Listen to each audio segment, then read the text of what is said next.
Speaking of reliability, a podcast with good friends talking with you about reliability engineering topics.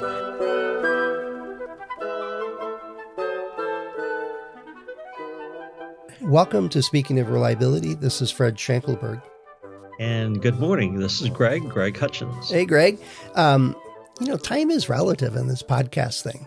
We post this, and it's play on demand. And I don't know about you, but when I listen to podcasts, it's like I'm doing something where, like I'm weeding in the garden or I'm driving or something, where listening to something works great. And then I binge listen to my favorite podcast. I pick up like 8 or 9 episodes, all at once, kind of then go for a walk and listen to 4 or 5 podcasts. It is a long way of saying, yes, we're recording this in the morning on a Wednesday morning, actually. Yep. But we never really know when people are going to listen to it. I was looking at so some of my, what we want to talk about today is decision making. Some of the overt decision of this stuff is it's really hard to create something that's time sensitive. And I know some podcasts do that. So I very deliberately early on in this podcast sequence is, well, let's talk shop, but we don't often pick a topic that's in the news that week, because by the time the podcast comes out and by the time somebody listens to it, it might be 6 months ago. So it's like, so anyway, that's one random thought here as we get started. Sorry about that. But do you remember, it was a while ago, Carl Carlson and I gave you a call and asked you to take a look at a chapter we were struggling with in this book we're working on. But the gist of the topic is, and you sent us some, I think a Harvard Business Review article and a couple other references, and we had a great discussion. But people have been looking at how people make decisions for a long time. And where it became important for what I was working on with Carl is, how do we, from a reliability engineering point of view, how do we create information that influences decisions appropriately? And at first it sounded like it's easy. The project manager needs to know which material is better for the design, and we pick that one and we go, or which vendor or whatever. But it's not that easy. It was the more I learned about it, the more confused I became. So,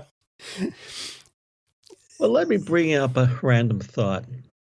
About a year and a half ago, well, actually 2 years ago, just before COVID, I had an AI project that I was working on. And the essence of the AI project, AI being artificial intelligence? Absolutely. Okay. Yeah. Was this client was going to develop a tool, I think simply a smartphone, that was going to help people make critical decisions. As opposed to what we're doing in cars, going, turn left now.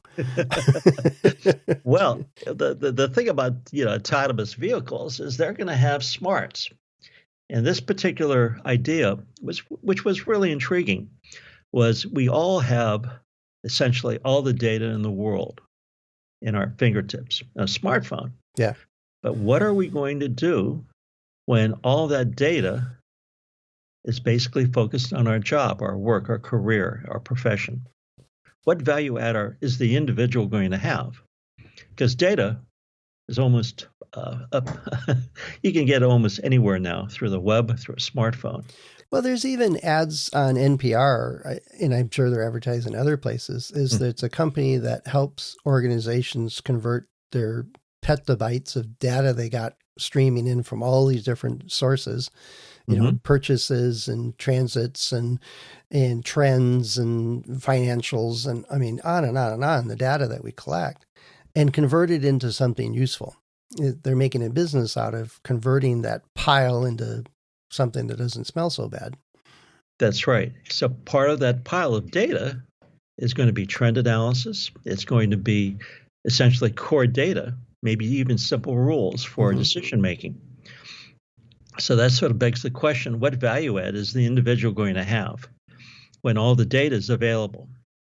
And part of that AI discussion that I had with a client for a better part of a year was, how is the individual going to add value to this machine when all the data is available in the world, including trend analysis, including, you know, and the question came up was, at least with a client, it was a large client, very large client, was what type of simple rules will the individual have for making decisions?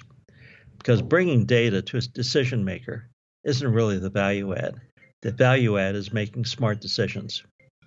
Well, that's where that, the trend analysis and all those kinds of things fit into it. But I found that it's still not even the total picture.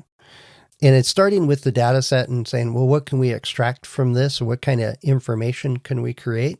Mm-hmm. Isn't always the right. It's a step, but I don't think it's always the end of the game. It's, creating an AI thing that the part I don't get, and I haven't sorted out yet, maybe that's where you're heading, is, let's say we're just looking at warranty data or repair rate data for our system, Mm-hmm. right?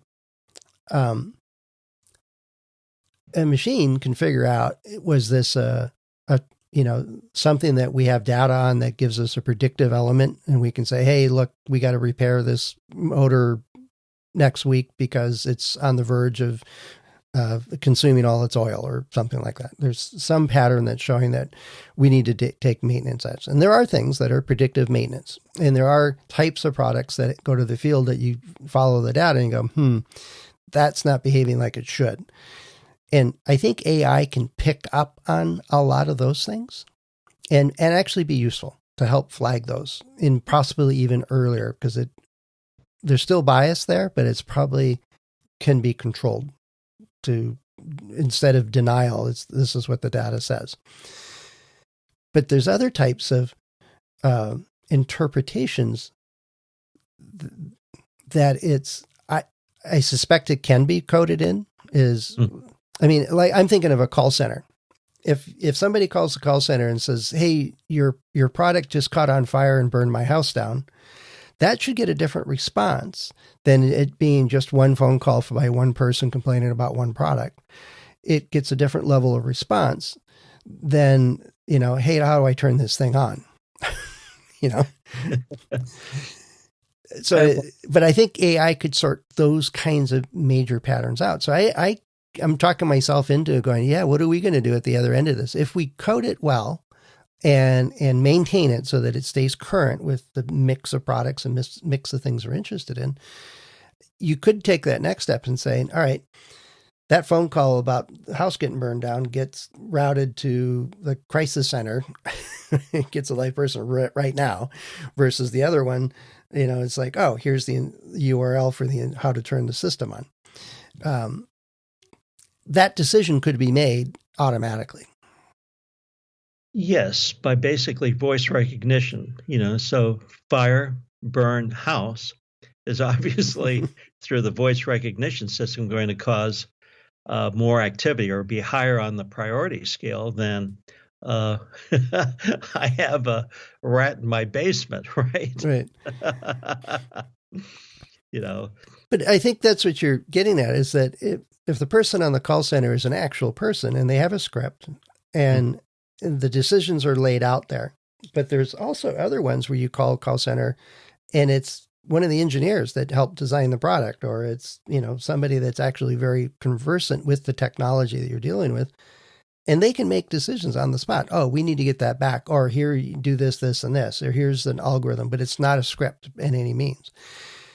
Those are kinds of decisions, though, that are reactive, right?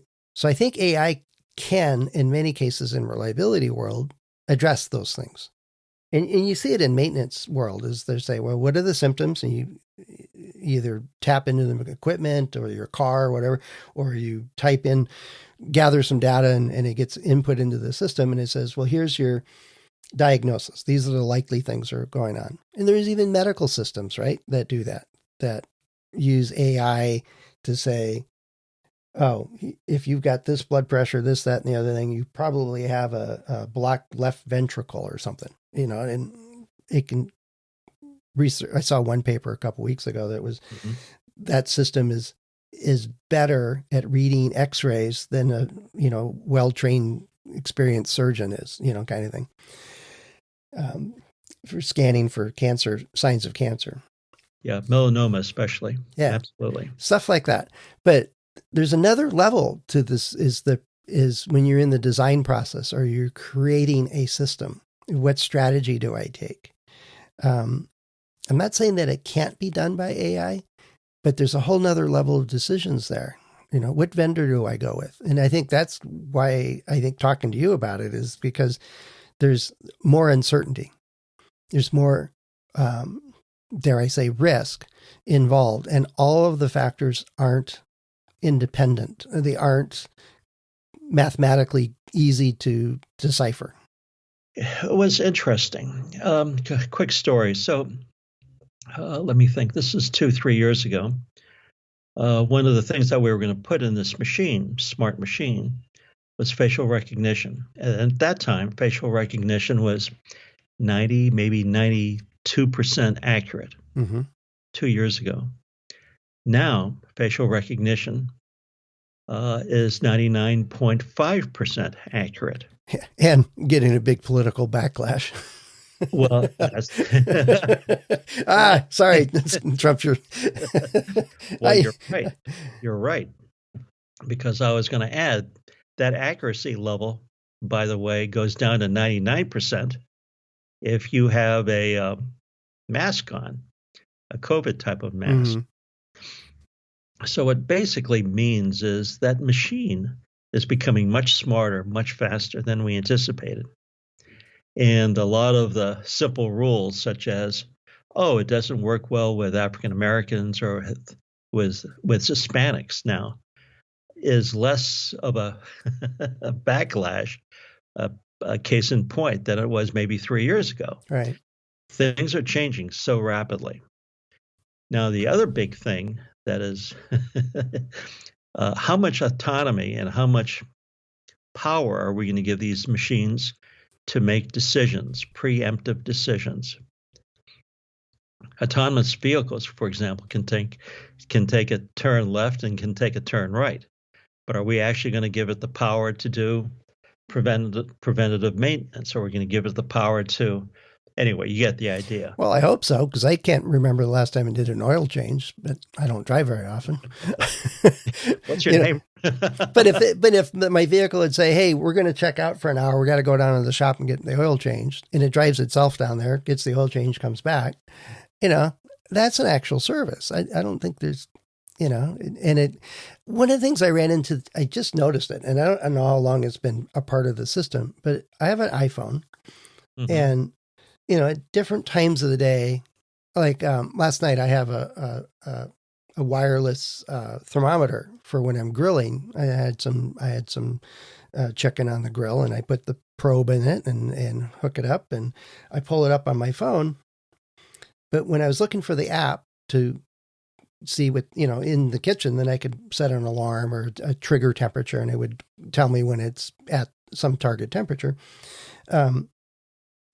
When I opened up the search window, there was like 6 or 8 apps there, right? And it was number one, because apparently at 5 o'clock in the evening is when I commonly, now that I'm grilling a bunch more and using these meat thermometers, it knows that I'm going to be looking for that app, right?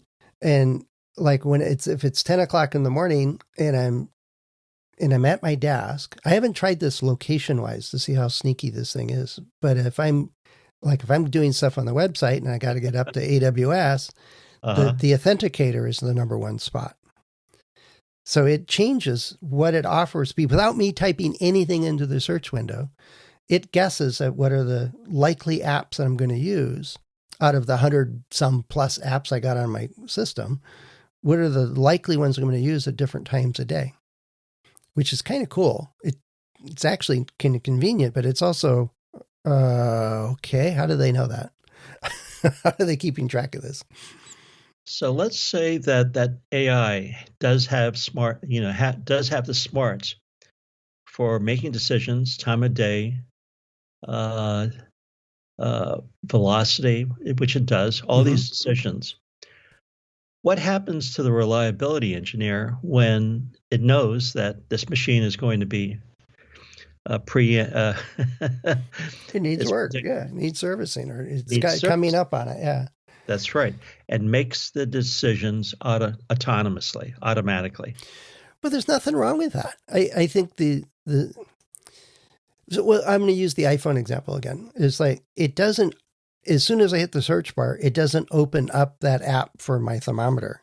It gives me its 5 or 6 best guesses of what I'm looking for at that moment, which I think is making a decision what order to present them and which to present. But it didn't do the next step. It didn't say, yes, go do that.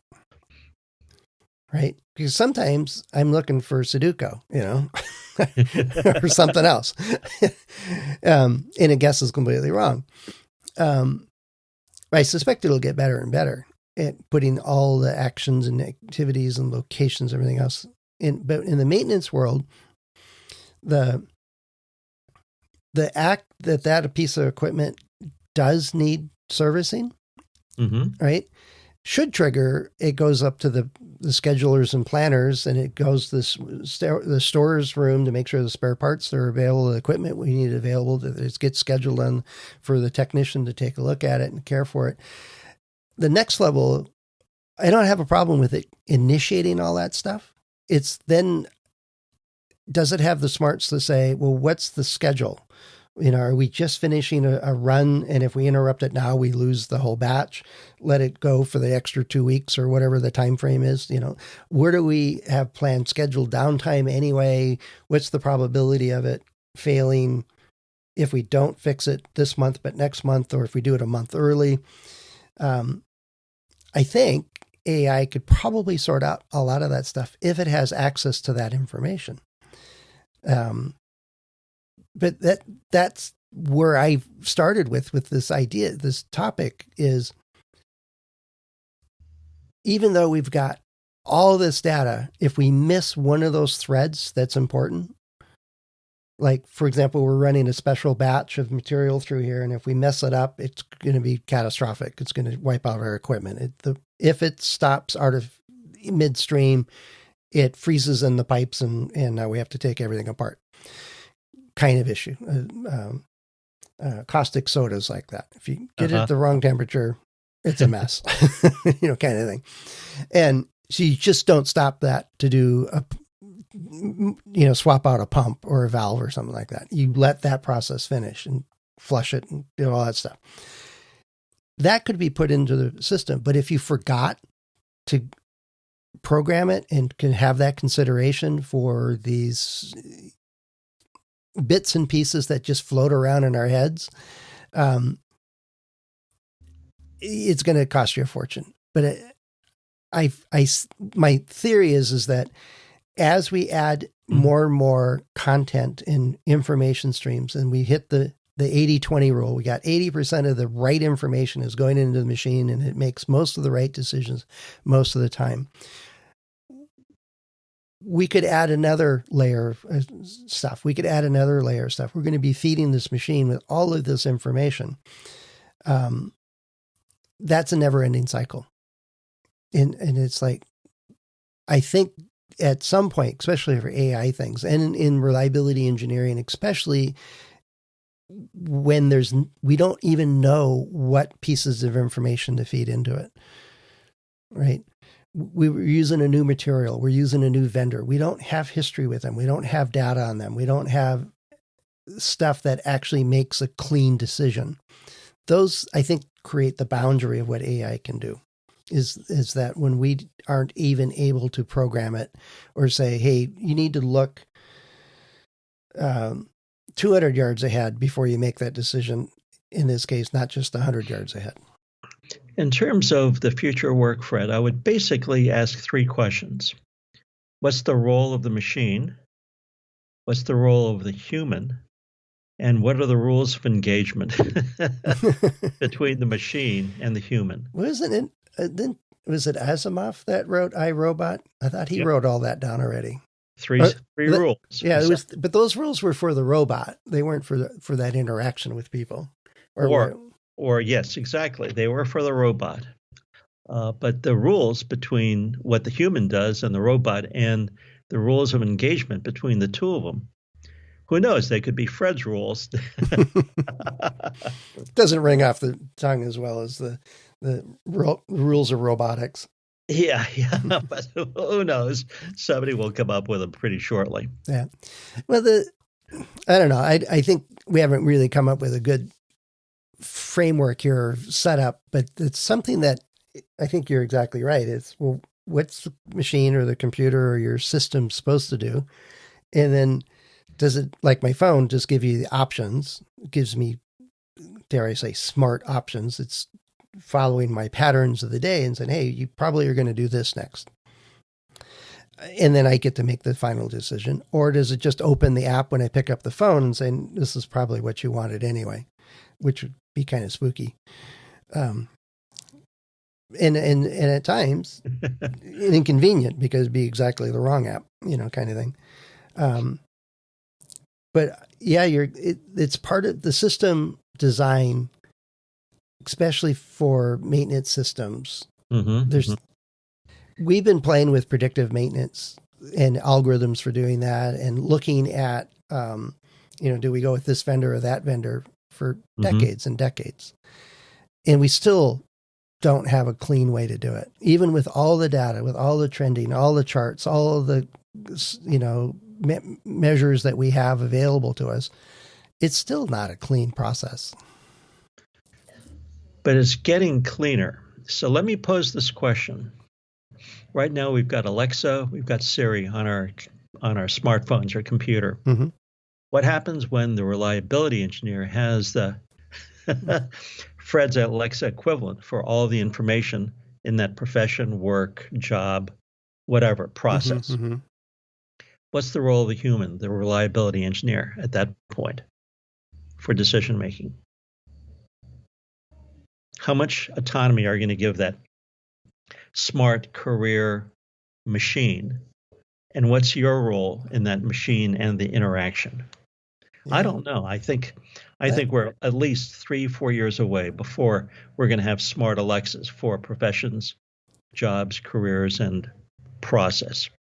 Yeah, I think you're right. I think vast majority of that stuff's already there. I think this might be a subject for another one, podcast, but there's a whole element there that I run into in reliability engineering is the change management side. Is, we've been doing it this way for 200 years, and the data is saying that we really need to do it plan B over here, or, use this other method. We need to change our algorithm or increase our maintenance frequency or whatever it is. There will be resistance, until it becomes so trusted that we just do whatever the machine says. And then that may stagnate. And so I think there's a boundary there of how people perceive change or commands and the adoption rate of that. And I think the other piece of the summary would be is, what are the pieces that we're missing? What's the types of information that the model doesn't have? And that'll become murkier and murkier as it gets more and more interconnected. So, yeah, it's going to be an ongoing discussion, I think, here, Greg. So, can I propose something? Sure. So you brought up radiologists and AI machines, and the AI machines are becoming more accurate and reliable than the radiologist. Now we've got truck drivers who are worried about the future of their profession because autonomous vehicles, maybe trucks in 4 years, will be as good as or more reliable than truckers. And then now we've got possibly reliability engineers that might be swapped out by smart machines, smart process machines. I'd like to propose that the reliability engineer, the doctor, and the truck driver become assurance specialists, meaning the doctor will provide the human touch. First, rely and check on the machine and make sure that the machine is making the right diagnosis, and then communicate that and provide assurance to the patient. Yeah, I can't see Hal telling you that you have to have a mastectomy. Just the bedside manner is probably a little lacking still. That's right. Just a red eye looking at you. So maybe these professionals, engineers, doctors, and truck drivers become assurance specialists. I don't know. Just a thought. Yeah, no, I think there's more to this. I think there's now you got me thinking. I'm looking at my resume going, none of this works anymore.